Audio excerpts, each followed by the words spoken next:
Namaste, I am Dr. Pooja Gupta. I am a gynecologist and IVF consultant. I am director of Medlink IVF Center, Patiala. आज हम बात करेंगे IVF के बारे में। सबसे पहले जानेंगे कि IVF क्या है। IVF यानी कि इन विट्रो फर्टिलाइजेशन। आमतौर पे लोग इसे टेस्ट ट्यूब बेबी के नाम से भी जानते हैं। IVF यानी कि कोई भी ऐसी प्रक्रिया जो बॉडी से बाहर हो। सामान्यतः गर्भ बनने की प्रक्रिया या फर्टिलाइजेशन है जो स्त्री के शरीर के अंदर फिलोपियन ट्यूब में होता है।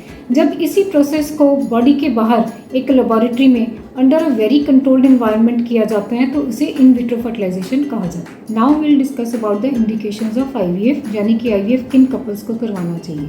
इनमें सबसे पहले आता है बायलेटरल ट्यूबल ब्लॉकेज, यानी कि वाइफ की दोनों ट्यूब्स का ब्लॉक होना। देन इज PCOD, यानी कि पॉलीसिस्टिक ओवेरियन डिजीज़। जिन लेडीज़ में PCOD के कारण एग नहीं बन पा रहा है सिंपल दवाओं से, उनको IVF करवा लेना चाहिए।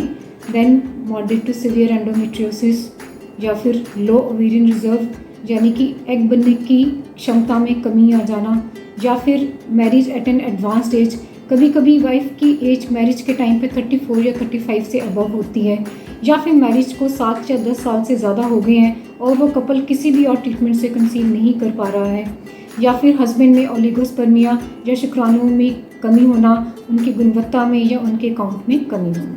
Next we proceed to the procedure of IVF, यानी कि IVF कैसे किया जाता है। IVF करने से पहले हस्बैंड और वाइफ के कुछ ब्लड टेस्ट किए जाते हैं। IVF का ट्रीटमेंट पीरियड्स के सेकेंड डे पर स्टार्ट होता है, जिसमें कि वाइफ को कुछ इंजेक्शन स्टार्ट किए जाते हैं। वो इंजेक्शंस के लिए आप डेली क्लिनिक पर भी आ सकते हैं, और इनके साथ के लिए क्लिनिक पे आना पॉसिबल नहीं है तो आप अपने घर के पास किसी क्लिनिक से लगवा सकते हैं। इंजेक्शंस का रिस्पॉन्स फॉलिकुलर मॉनिटरिंग के ज़रिए चेक किया जाता है। First follicular monitoring injection start करने के 5 डेज़ के बाद होती है, जिसके बाद की इंजेक्शंस की डोज को मॉडिफाई भी किया जा सकता है, और उसके बाद every 2 to 3 days ultrasound repeat किया जाता है। Once the follicles reach 18 mm और अबव तो फाइनल ओसाइट मैचुरेशन के लिए एक इंजेक्शन दिया जाता है। नेक्स्ट इज ओवम पिकअप, यानी कि अंडाशय से अंडों को बाहर निकालना।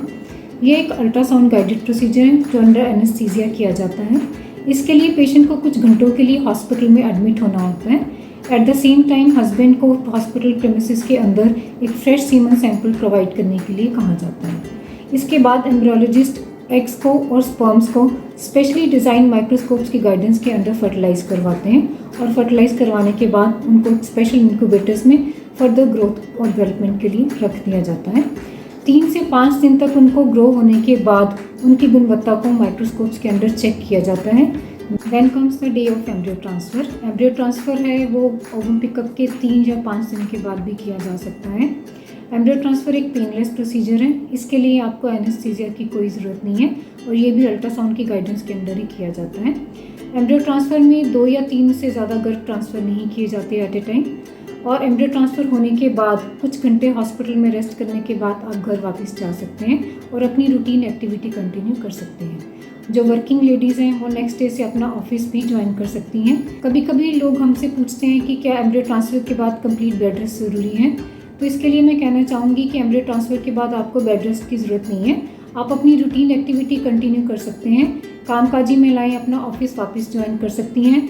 हाँ, कुछ प्रिकॉशंस आपको लेनी होती हैं, जैसे कि ओवर एग्जर्शन अवॉइड करना, सेक्सुअल एक्टिविटी अवॉइड करना, बाहर का खाना अवॉइड करना ताकि आप इन्फेक्शन से बचे रहें, अपनी दवाओं को समय पे लेना।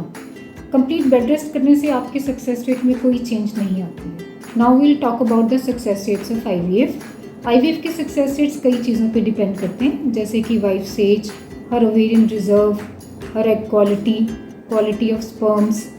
बेस्ट सक्सेस रेट है जो वो यंग एज में पाए जाते हैं, जहाँ पे वाइफ की एज 35 या उससे कम होती है with nearly normal ovarian reserve. ऐसे केसेस में एक बार एम्ब्रियो ट्रांसफ़र के बाद 35 to 40% या उससे ऊपर के सक्सेस रेट भी पाए जा सकते हैं, और अगर हम 3 बार एम्ब्रियो ट्रांसफ़र करते हैं तो ऐसे केसेस में 99% तक सक्सेस के चांसेस होते हैं।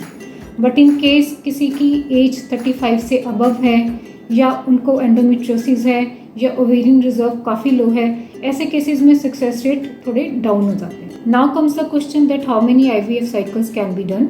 एक कपल कितनी बार IVF करवा सकता है।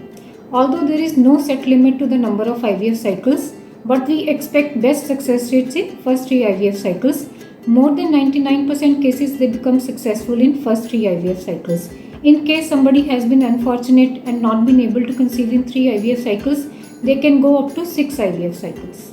At Medlink IVF, we have in-house embryology lab, andrology lab, ultrasound follicular monitoring. We also run a very successful embryo freezing program through vitrification.